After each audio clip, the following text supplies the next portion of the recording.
The Digital Production Buzz is brought to you by Blackmagic Design, creators of the world's highest quality solutions for the feature film, post-production, and television broadcast industries.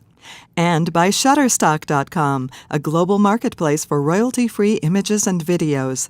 With over 2 million royalty-free HD and 4K video clips, Shutterstock helps you take your creative projects to the next level. And by Otherworld Computing, providing quality hardware solutions and extensive technical support to the worldwide computer industry since 1988. Rolling! Action!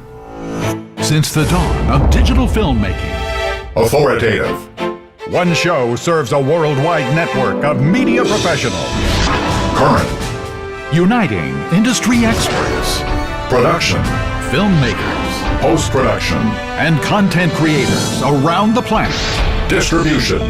From the media capital of the world in Los Angeles, California, the Digital Production Buzz goes live now.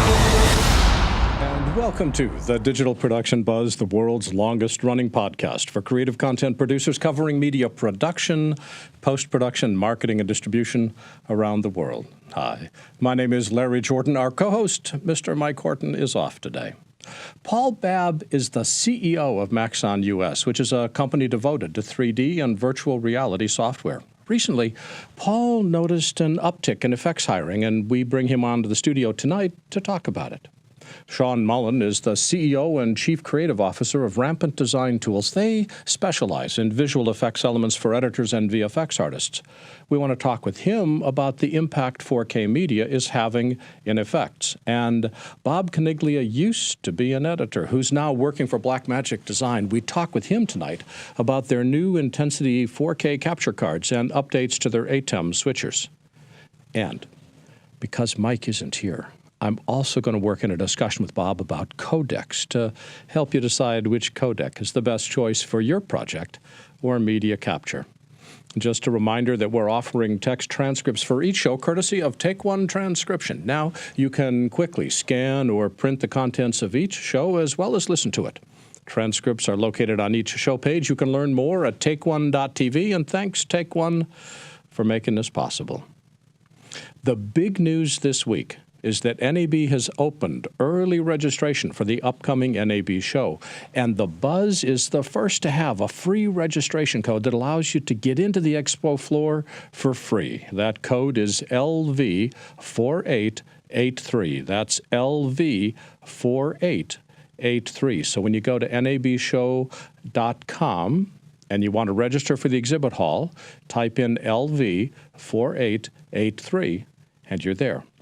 Now, the Buzz itself is going to NAB for the 7th year. We're planning 11 live NAB Show Buzz reports during the day. Each one runs more than half an hour. Then, in the evening, we present the NAB Show Buzz special report. Now, that's over an hour of additional interviews. Our goal is to help you understand what all the industry leaders are doing during NAB. Over 15 hours of programming during 3.5 days at NAB, all of it designed to help you understand what's going on in our industry, because NAB is the time where everybody across the world gets together to talk about where media is headed.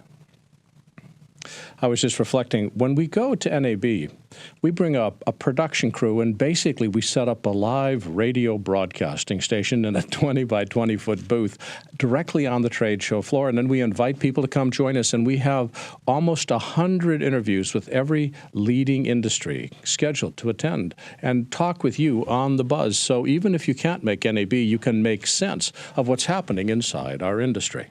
It's going to be an exciting time. I'll have a whole lot more to talk about as we get closer to the middle of April, which is when NAB occurs at the Las Vegas Convention Center. In the meantime, remember to visit with us on Facebook at Digital Production Buzz. We're also on Twitter at DPBuzz. And check out our website at digitalproductionbuzz.com and subscribe to our free weekly show newsletter. I'll be back with Paul Babb right after this.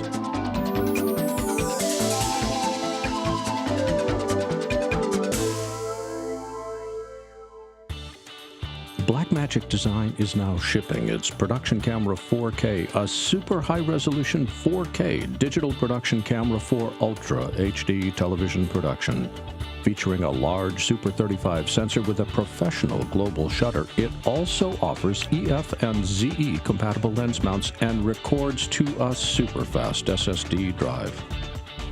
Capturing high-quality ProRes files, the Blackmagic Production Camera 4K gives customers a complete solution to shoot amazing high-resolution music videos, episodic television productions, television commercials, sports, documentaries, and much more. The Blackmagic Production Camera 4K also features an incredibly tempting price of $2,995. Learn more about the Blackmagic Production Camera 4K that is definitely priced to move. Visit blackmagicdesign.com today.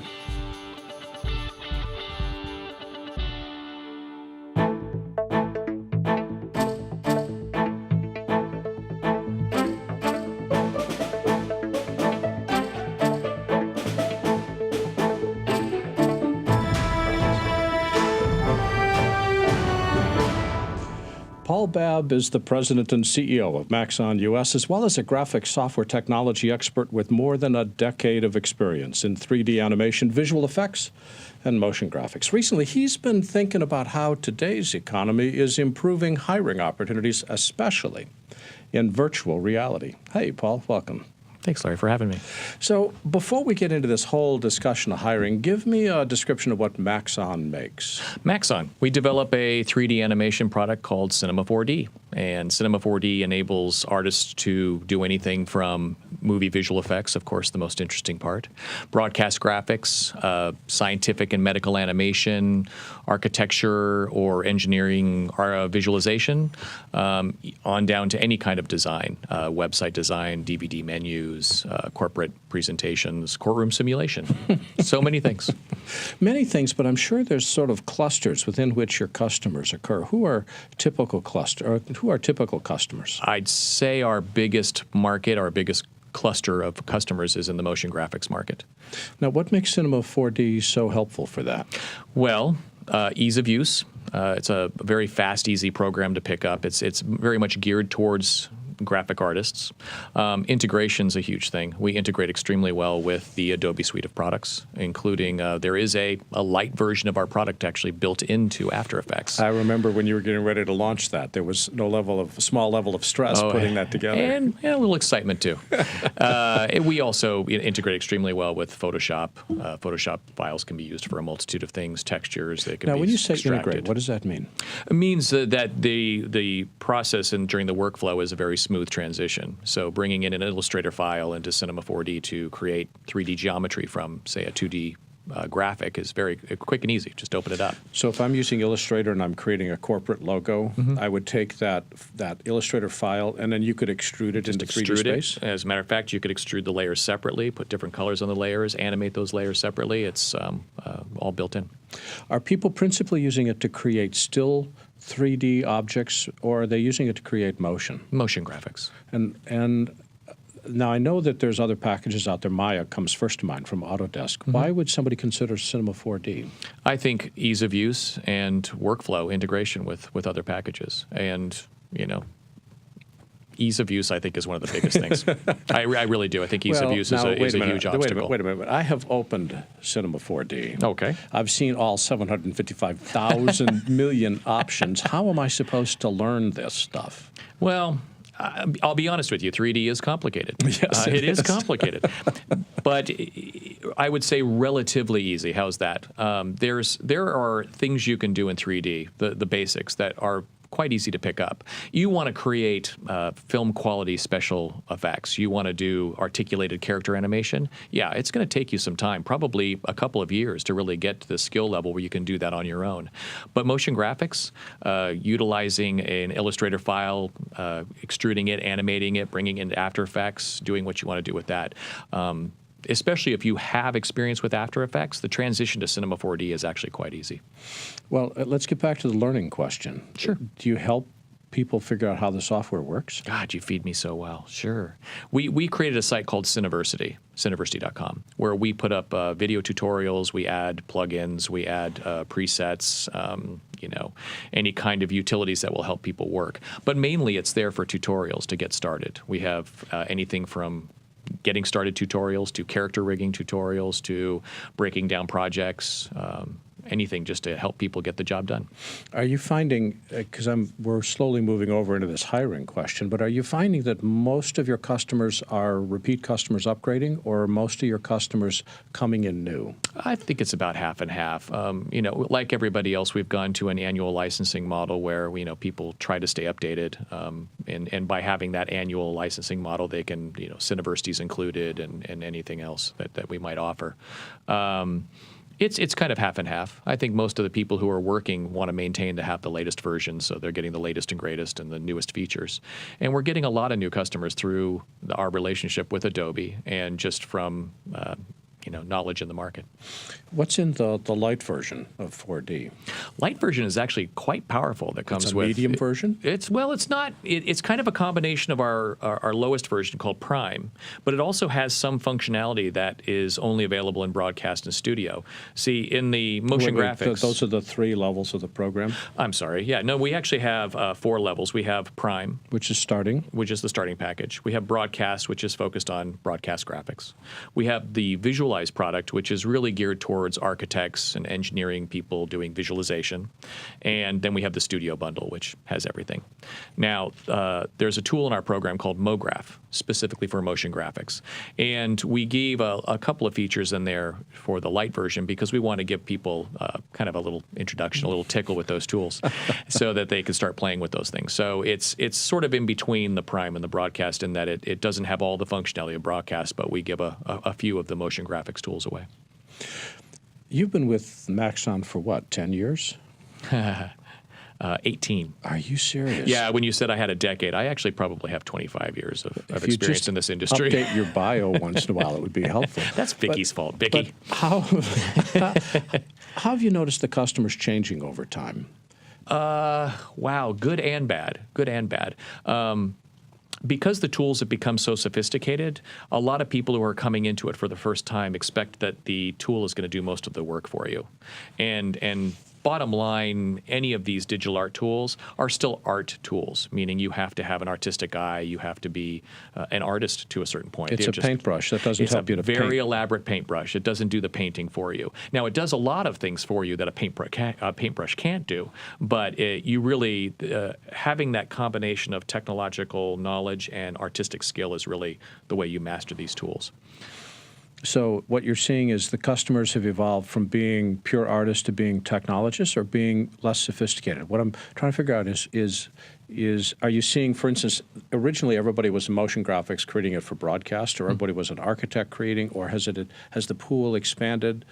Have you seen a trend that you're paying attention to? I think it's less industry focused, like you're saying. What we see is more sophisticated people that with greater knowledge. I mean, like the next generation coming up, they're exposed to tools so much earlier, so they're much more knowledgeable. But there's an anticipation that the art part will take care of itself. So sometimes you get people that are more technician than artist. Now, you also get that because they think that the tool's going to do more for it, so they expect more from the tool. So you have to educate them on the artistic aspects of it, that you can't give that part of it up. You can't expect that the tool's going to do all that for you. So now we've got all these people who are using this tool. Mm-hmm. We've got a larger and larger customer base for you, which is wonderful. Mm-hmm. People need to get a job. Yep. And the last few years have not been good years for getting work in the visual effects industry. Well, that's visual effects, not motion graphics. What is the difference in your mind? Well, visual effects, you're talking about film studios and people competing for, shots in a film. I'm talking about broadcast graphics, motion graphics. Our industry's booming and has been booming because if I'm to go back, I'll go back a little bit and say when you and I were growing up, there were 3 TV stations, okay? Then they added a couple other, maybe a couple of local channels, right? Then cable came along and there were a few dozen channels. Then there were a few hundred. The service I have now, I've got about 3,000 channels, okay? Now, there are 3,000 channels that need station IDs, lower thirds, bumpers, interstitials, all that. Now, turn the internet into a broadcast medium. Yeah, I know exactly. And now you're talking millions of TV stations. That's what I'm talking about the jobs are. And when you started out with, now I have all these customers and they're looking for jobs, It's actually more that I've got all these studios customers who are looking for artists.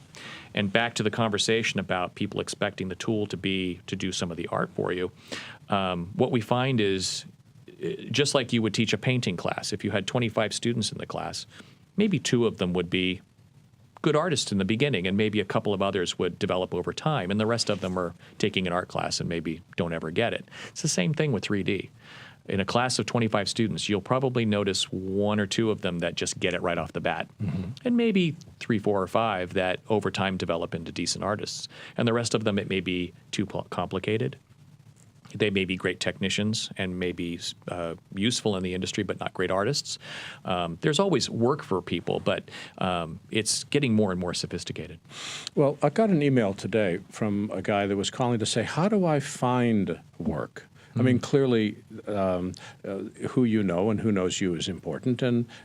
But is there a job list or a job posting that people can go to? How do you find the gigs that are out there? And more importantly, for studios that want to find an artist, how do they track them down? That's a great question, and we've pondered the idea of establishing something like that, or a place where people can do that. And I think there are other groups of people, other businesses trying to be headhunters for design houses or that type of thing. It really is the Wild West to a certain point. People are going on forums, they're creating their own work and creating portfolios online, trying to get the attention of other people. I think there's a lot of internships going on. A lot of the schools now are trying to connect with studios and set up internships where they give students a chance to get in there and do a little work. But there really isn't a tried and true place to go look for a job or connect artists at this time. Yeah, we've spent a lot of time thinking about it. We own a couple of websites which could easily be converted to a job board. And it takes a lot of work to maintain a job board. And then how do you charge for it, and who pays for it? And how do you guarantee that the person, as you know, what's the saying on the internet? Nobody knows you're a dog. So we're still thinking about it, but we haven't decided to go ahead. And so it's a hard question to answer. Absolutely, we've been in the same position. It comes up occasionally as is that a project we want to take on? And actually, in honesty, Cineversity, the site we've created for creating tutorials to teach, it's not a money making proposition. It's a service that we provide to our customers so they can become better artists, want to upgrade, et cetera. So we're paying for that out of our own pocket. So how do you make money doing that? It would be a great service to provide, but I'm with you across the board. I sell software for a living. I don't develop websites like that. If you were to advise somebody that's in college right now, or a graduate from college, and they've got graphics design skills and they've got good technical skills, and they want to learn Cinema 4D, which is a wonderful package, where's the market right now? Where are they likely to be employed? Is it broadcast motion graphics? Is it architecture? Who looks like they're doing the hiring? Well, it's across the board, but motion graphics is the market that's really, there's a lot of jobs out there. If you do search for After Effects Cinema 4D jobs, you will find people putting up listings in different places where, Monster, all the different places where there is hiring. You will see a lot of jobs for After Effects and Cinema 4D users. In terms of learning it, there are so many free resources out there. Cineversity that we do. There's Grayscale Gorilla, Nick Campbell's site. There's lynda.com. There are so many resources. You can even search YouTube and Vimeo and find dozens of great tutorials to get started. To learn, it's like anything else. Give yourself a project. Find a commercial that you like, and duplicate it. See, I can do that. Or the simplest things and start from there. Once you start building a portfolio, that's what's going to get you hired. Being able to show people that you can accomplish something, do great work. What's your take on devices like Oculus Rift? Well, I think right now virtual reality is a big buzzword. And I think that there's going to be a lot of opportunity in that. I think that's a little further down the road. If I'm gonna put myself out on a limb, I would say that probably the bigger opportunity is going to be content creation for augmented reality. Now, what's the difference? Well, for instance, augmented reality might be an application on my phone where I can choose a couch from IKEA and put it in my room like this and see what it's going to look like in my room, or I can put the carpeting there and see what that's going to be looking like, as opposed to a immersive environment, for which I think is going to be more probably at first for gaming, because that's where the interest and the money is. So the holodeck is still a ways away? I think so.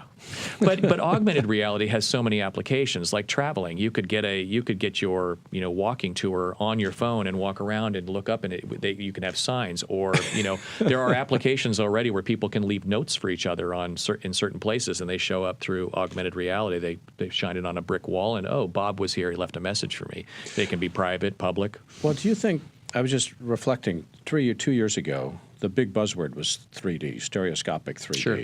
And then last year, the big buzzword was 4K. And we're going to be talking more about that with Sean in the next section. Sure. Now, maybe virtual reality. Is that likely to have legs, or is it something that people are just talking about to give themselves something to talk about?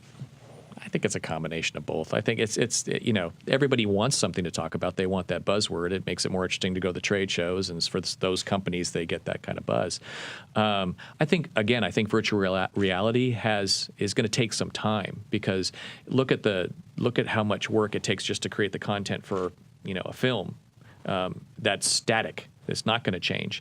Virtual reality demands that there's content to your actions.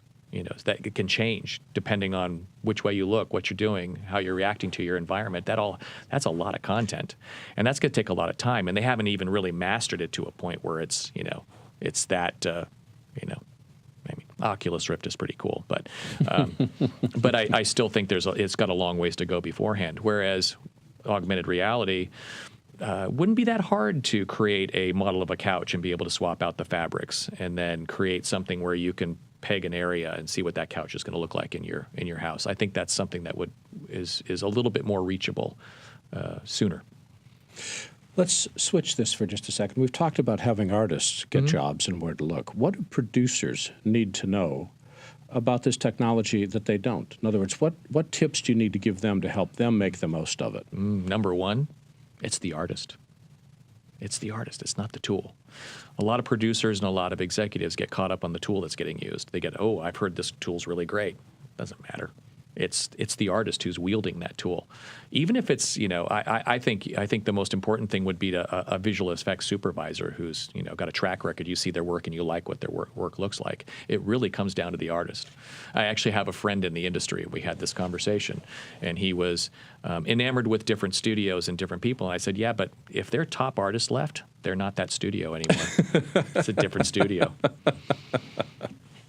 So what are you planning for NAB this year? Oh, we've got a great lineup. I think I have about 20 different great artists. I've got people who've worked on motion graphics for MTV, South Park, ESPN, ABC, NBC, pretty much name the broadcast channel. We got somebody represented. I've got artists coming in to show medical animation. I've got when guys, you say coming in the show, what's happening? Well, thank you. At the booth at Maxon at NAB, we set up a theater presentation, so the people there can come in, and every hour we have an artist comes in and does a nice little presentation and shows off how they did it, what kind of work they're doing, et cetera. And we also broadcast that live. So if you don't come to NAB, you can kind of virtually come to NAB through our booth. Very cool. So if you go to c4dlive.com, people can go on there and watch our presentations live.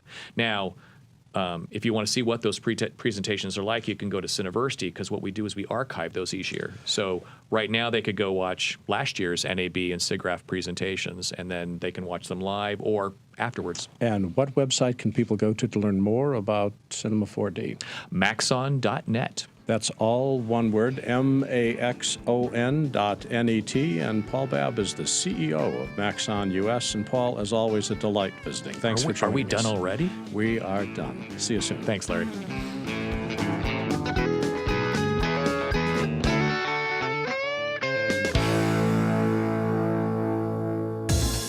Finding the perfect royalty-free image or video for your creative project can be a crucial step in the filmmaking process. And whether it's for your website, publication, or video segment, the experts at Shutterstock.com can help you choose from over 2 million royalty-free HD and 4K stock video clips, including time-lapses, aerials, green screens, and model-released clips. Sourcing over 12,000 brand new video clips each week, Shutterstock consistently offers the highest quality stills and video clips from professional filmmakers. Plus, Shutterstock provides sophisticated search engine tools so you can search and drill down by category, clip resolution, contributor name, and more. Also, use their great no-risk try before you buy options so you can see how their clips will look in your project before making a single purchase. Try Shutterstock today. Sign up for a free account. No credit card is needed. And as an added bonus to you, enter promo code BUZZ2014 before December 31st to receive 25% off any footage package. Discover Shutterstock.com. That's Shutterstock.com.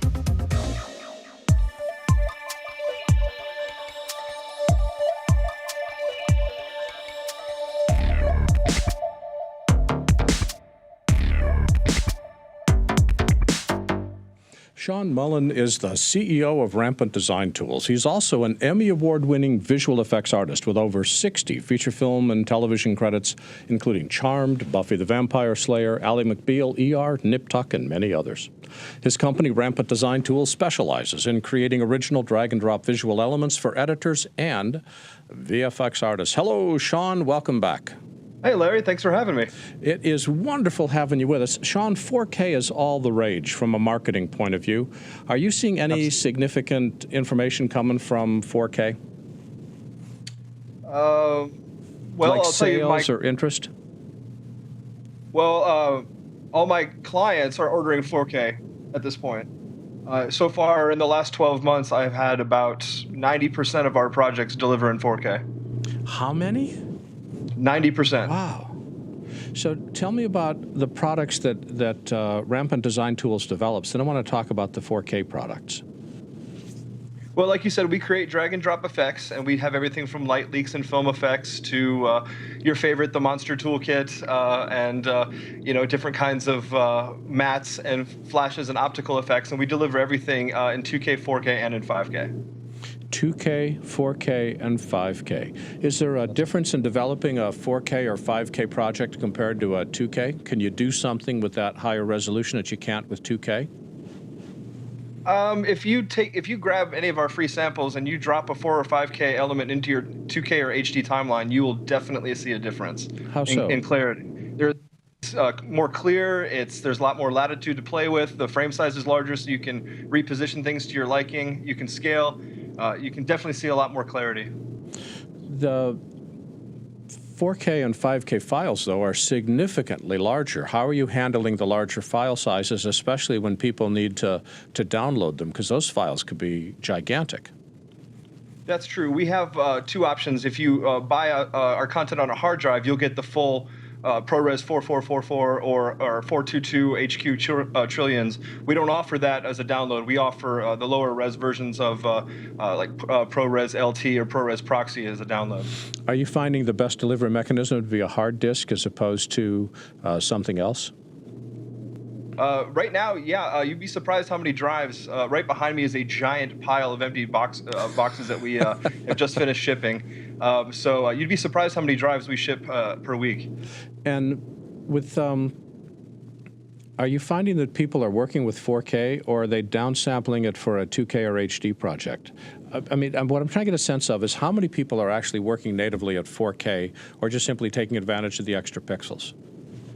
I think right this second, more people are working in 4K and delivering in 2K or HD, or like you said, they're just using the 4K frame in an HD timeline. I would say the majority of people are still delivering in 1080 right now. Describe some of the effects that you're creating. What kind of what are people buying? We have everything from practical effects like fire and smoke and water and rain and snow. We also have a little more subtle things that sell quite a bit.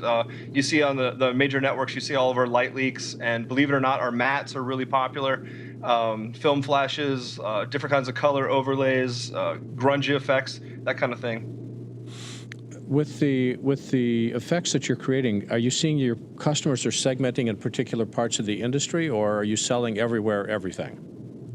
We sell to everyone who's doing wedding videos and corporate projects, all the way up to feature films and broadcast shows. We every single major network has our content and uses it quite a bit, but we sell to many corporations and for corporate pieces and like I said, wedding pieces and independent films. So we're pretty much spread out across the board.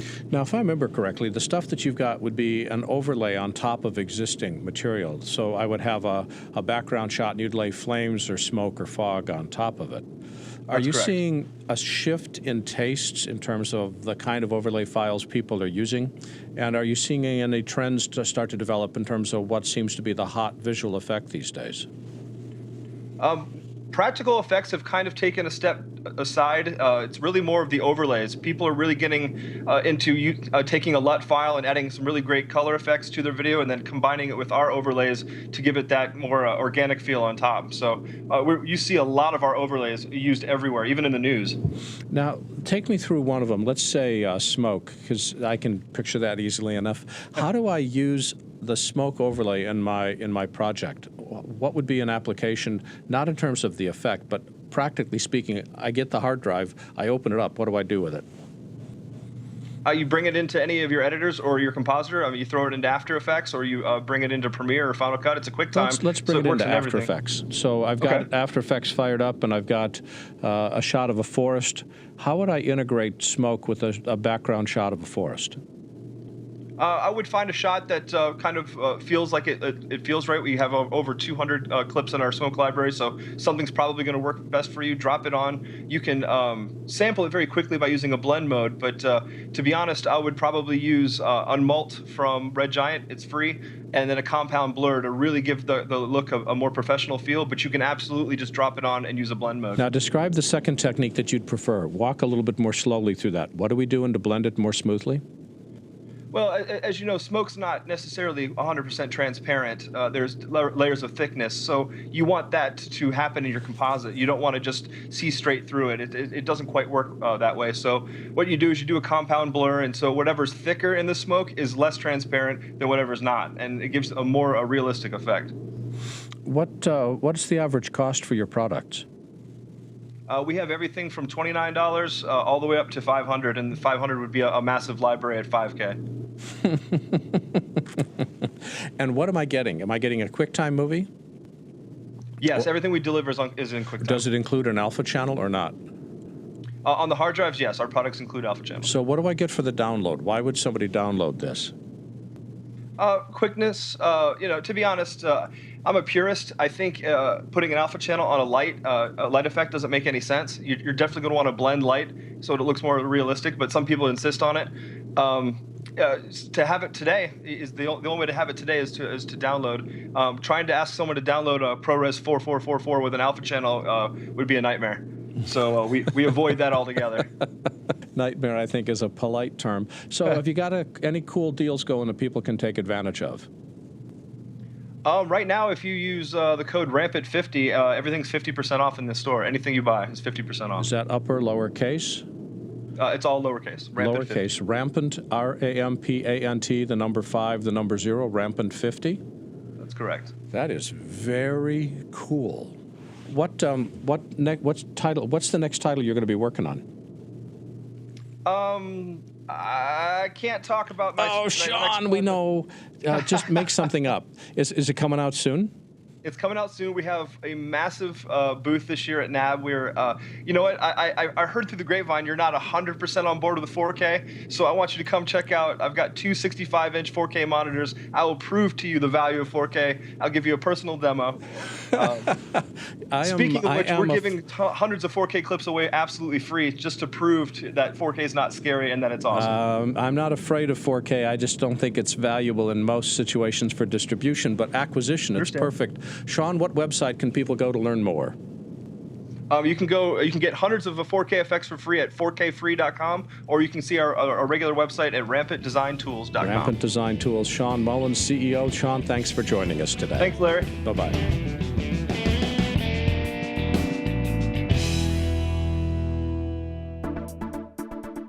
When you're working with media, one thing is essential. Your computer needs peak performance. However, when it comes to upgrading your Mac, there are so many different options to choose from that the process can be confusing. That's why Otherworld Computing carries the best upgrades that lets your computer performance and storage grow as your needs grow. Since 1988, OWC has become one of the most trusted names in quality hardware and comprehensive support to the worldwide computer industry. With an extensive online catalog of Mac, iPhone, and iPad enhancement products, as well as a dedicated team of knowledgeable experts providing first-rate tech support, OWC has everything you need to take your current system to the next level. Whether you need to maximize your system's memory, add blazing speed, or enhance reliability, look no further than the friendly experts at OWC. Learn more by visiting macsales.com today. That's macsales.com.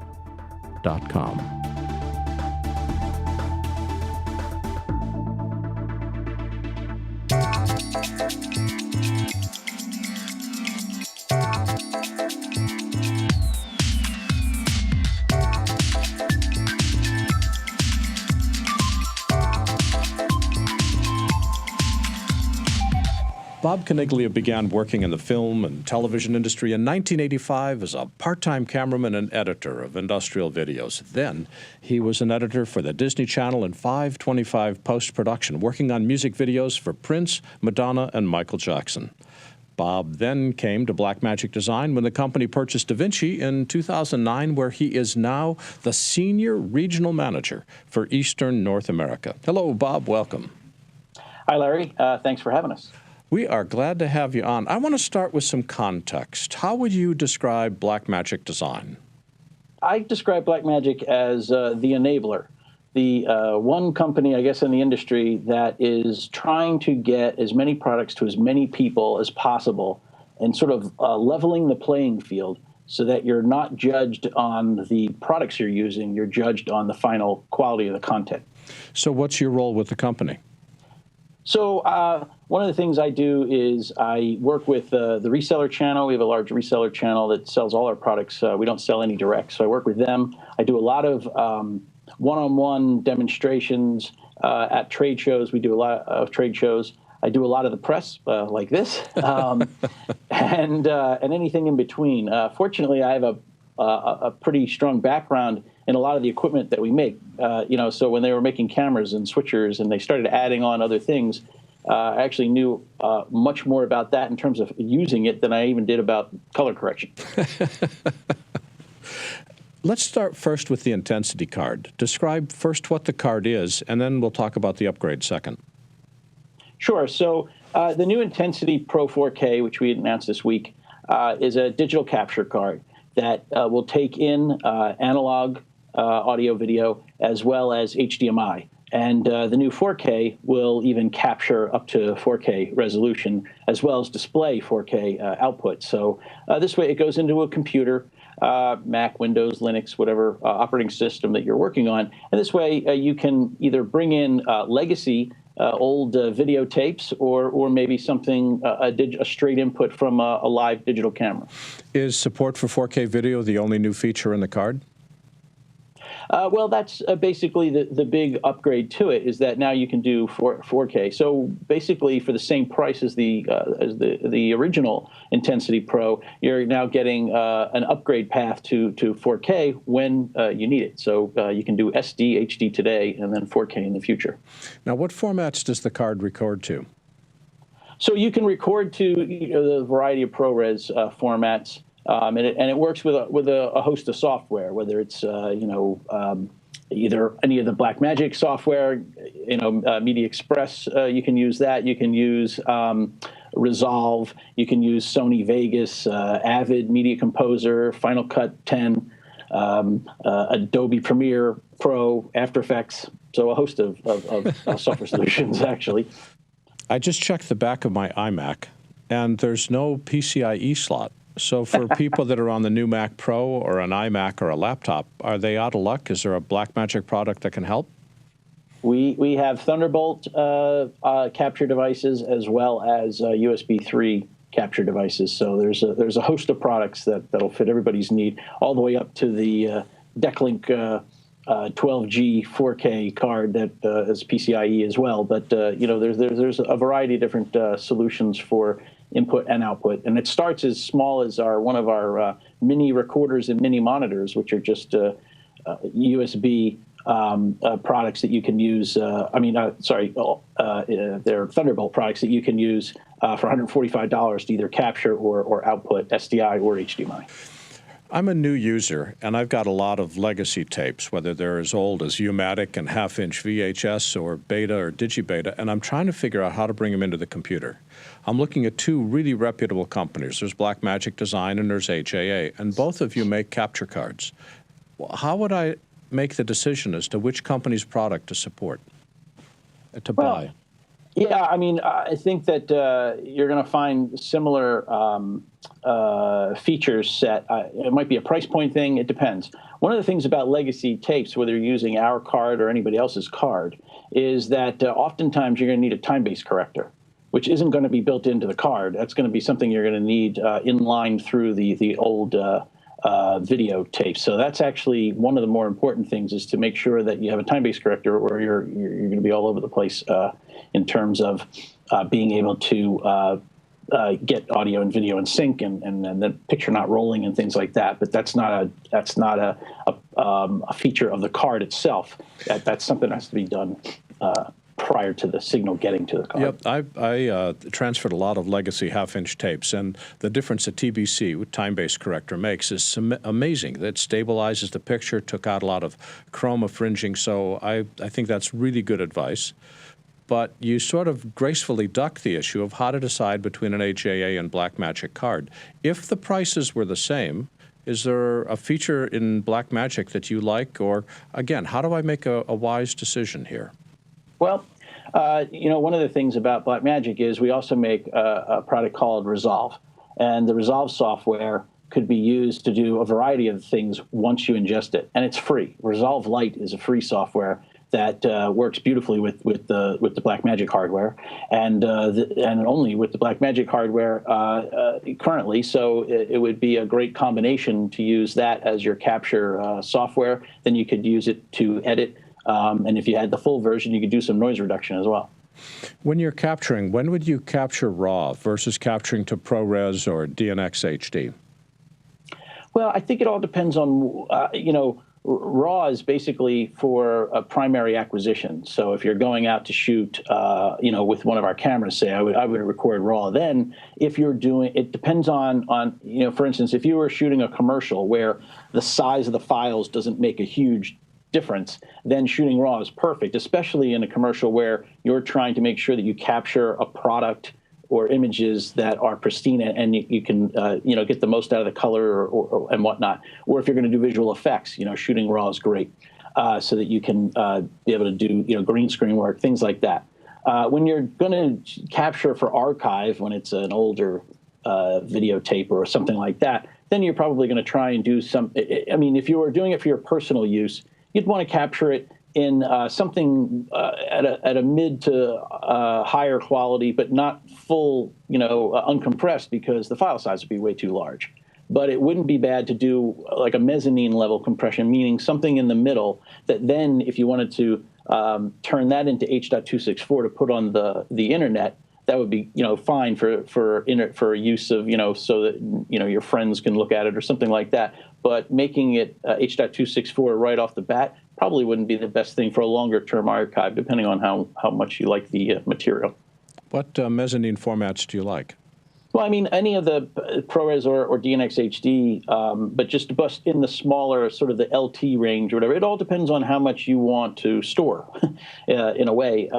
It's something that people don't actually consider often until they start to record. Like even with our cameras, you can record in 4K RAW, all the way down to ProRes HD, proxy.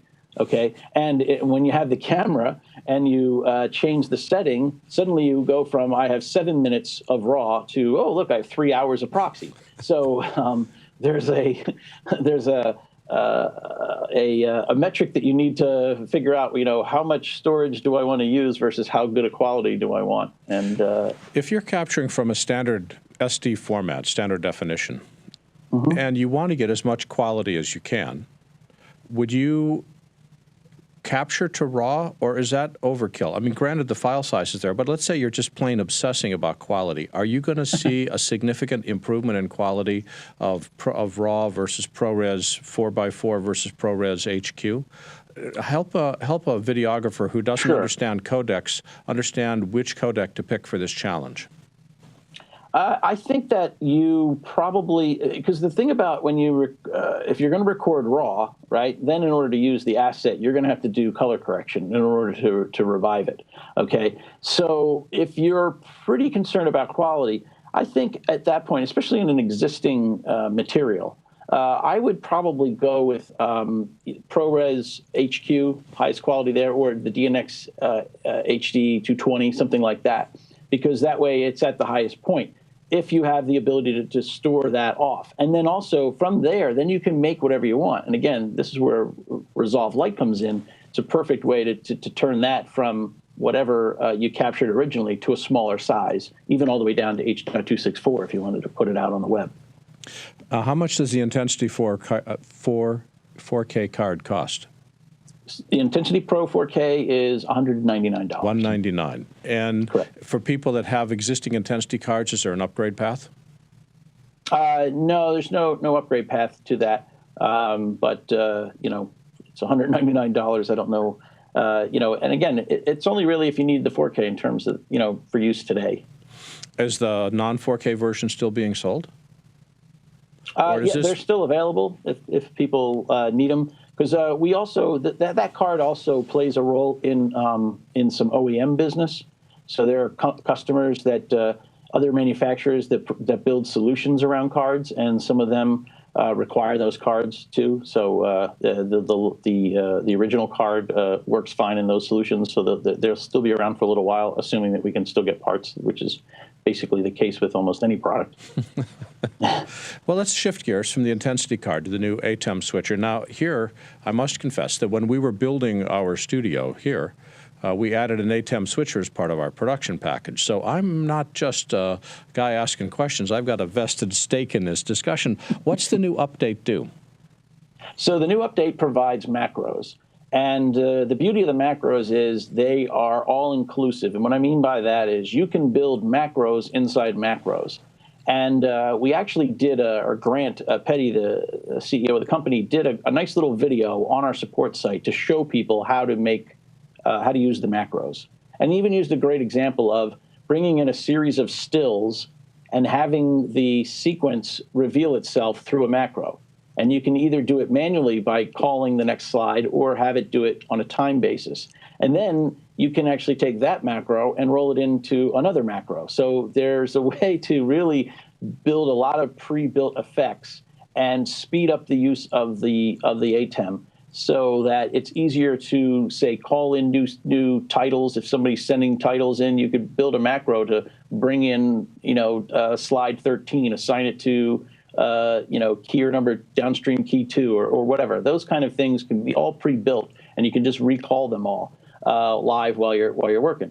As an old TD, you know, I've been waiting for these, and what I think is great is that we didn't just implement macros, we implemented them on steroids, so that it's, I think it's worth the wait for those that have been waiting for macros. Well, can a macro be built in the middle of a live production, or is this something that gets done before you go live? Well, generally it's done before you go live. In theory, you could. The only problem would be what you know, you'd have to avoid the program bus, I would think, if you were live on air in order to build a macro while you're. But generally, you wouldn't build a macro while you're on air. You would want to do that prior. And the beauty also is that you can do it either, if you have a control surface, you can do it via the control surface or via software or both. One of the challenges that we're discovering with the switcher is that it's hard to change effects or titles during production. We've only got the ability to, I think our team calls it the super source, where we're superimposing more than one image together. How do the macros help us in this regard? Does it add additional capability, or is it just adding speed? Well, it's adding capability in the sense of being able to get to something quickly to reset an entire setup. So and you could build it so that you could transition out of them. So say, for instance, you have a super source where you have a couple of boxes with some people in there or whatnot.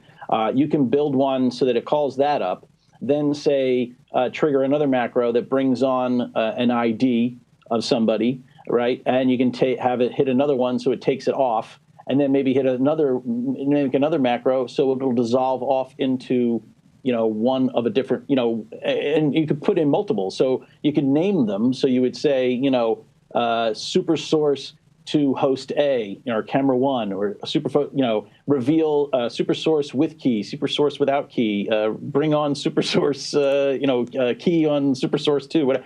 So you could really build out a lot of shotguns, which is what a lot of guys, when you think about today, especially in live newscasts and whatnot, if you have the ability to build macros, well, it's the same thing. It's the same song and dance. It's 2-shot, 1-shot, back to here, over the shoulder, not over the shoulder, throw to weather, come back, throw to sports. So there are a lot of different things that can be pre-built.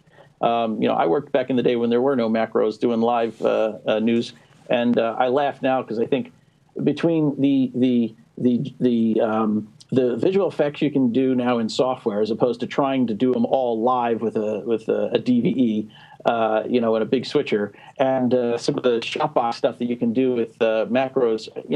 These TVs don't know how good they have it. Yep, I remember back in the days I worked at a 4 re-entry switcher, and we had to build all the effects live on different mix effects buses, and you were driving something the size of an aircraft carrier to do a live show, and now the control units are just a small briefcase size thing. I want to reflect back, take a step back to a higher level.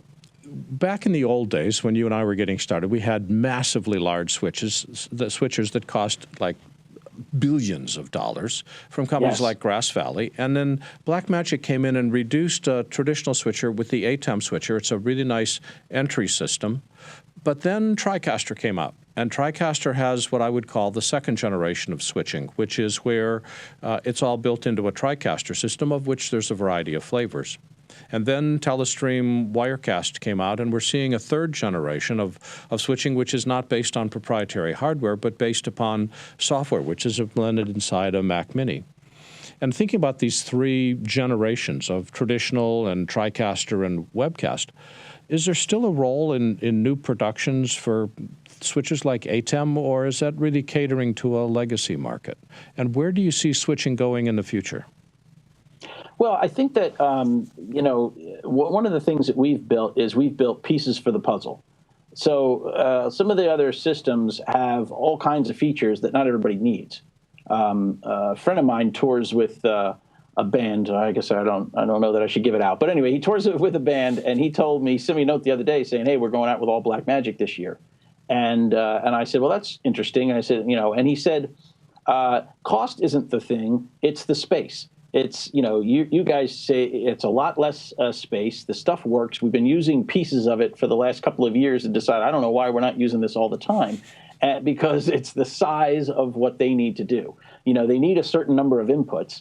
Some of the smaller systems, sure, it's great if you only have 3 or 4 inputs, but if you're doing a larger production where you have 4 or 5 live cameras, you're also feeding a video wall and some other things, you need a little bit larger, more inputs, and a lot of guys want a physical surface to clang on. And so that, those situations are still out there. A lot of churches, we get a lot of churches and schools and things where they want to have hands-on and they want to still touch things. I even have one guy, he works for one of the morning, national morning shows on Sundays.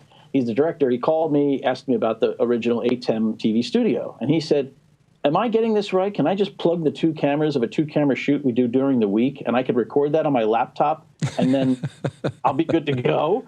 And I said, yes. And he said, this is great, because what he does is he sits in the back of the room, the thing doesn't make any noise, and he hits the space bar and cuts between the 2 cameras and does a line cut on his own. He said he rarely has to do a pickup. It saves him a ton of time. And it wasn't so much the cost of it, because clearly it doesn't cost a lot. He said, even if it was $10,000 instead of $1,000 or $20,000, he said, the fact that I could physically take it in my briefcase and go and do it was the thing that made it the most, the most appealing to him. There's so much more we could talk about, but as people are looking at the Blackmagic product line, everything from cameras down to switchers, even the mini converters that you make, which I seem to be buying like popcorn right now. What is it that makes Blackmagic products special for you? Because there's clearly a light in your eyes as you describe this stuff. What is it that gets you excited? I think the exciting thing is that the whole company is geared towards trying to enable everybody to do as much as they can with as many products as they can at an affordable price. I mean, that's part of the, a lot of times people ask, well, why don't you tackle a certain segment of the market in a different category? And truthfully, we look at a lot of different things, but if we can't go in and compete on a price level to get the product, our run rates high enough to make that worthwhile, then it's not really worth it to us. So, for instance, if, I don't know, you pick anything. If we were going to make a building, right, and our building was going to cost the same as a building costs today, that wouldn't make any sense for us to get in there, even if we build a better building. So our philosophy, Grant's philosophy, really is to make sure that we enable the masses so that everybody can do it. And what I find the best about it is that I find that we get A-level directors who buy our cameras, right? And we get kids in high school who save up their money, their paper route money to buy a camera, and they're both just as excited to use them. And in the old days, you would get judged by the quality of your video image rather than the content. And now you get judged by your content instead of the quality of the video image you use, because you can do just as good a job as anybody else. I mean, a lot of A-level people are using our cameras as B cameras that start to move into A cameras. Bob, where can people go on the web to learn more about Blackmagic? We're at blackmagicdesign.com. It's all one word, blackmagicdesign.com, and we'll see everybody at NAB at bottom floor of the South Lower Hall. The entire bottom floor, if I remember the size of the booth. That's blackmagicdesign.com, all one word. Bob Caniglia is the Senior Regional Manager for Eastern North America. You got to hold out for a shorter title. Just call it VP. Anyway, Bob Caniglia is running out of Eastern North America. And Bob, thanks for joining us today. Thanks so much, Larry. Take care.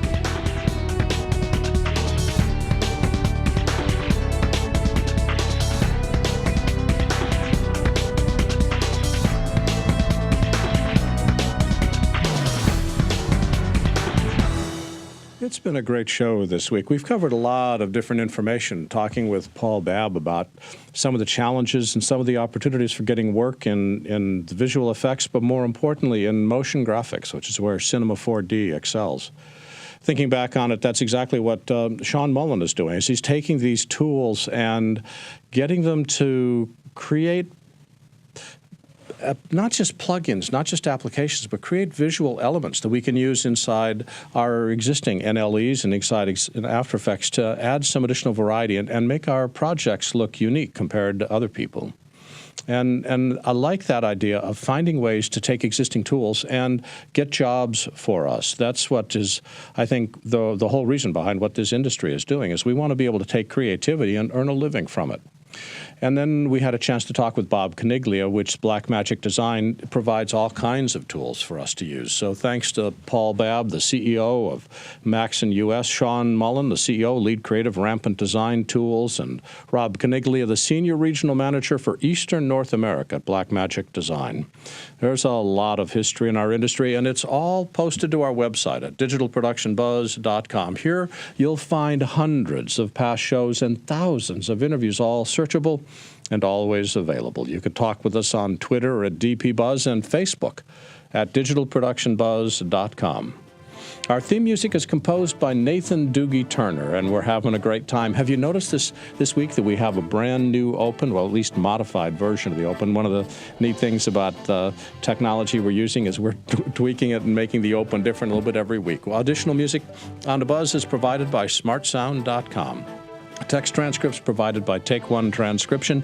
And if you have questions or comments, email us at info@digitalproductionbuzz.com. Our producer is Serena Catania. Our engineering team is led by Megan Paulos, includes Alexia Chalita, Ed Golia, Keenan Guy, Brianna Murphy, and Lindsay Lubert. My name is Larry Jordan. On behalf of Mike Horton, thanks for listening to The Buzz.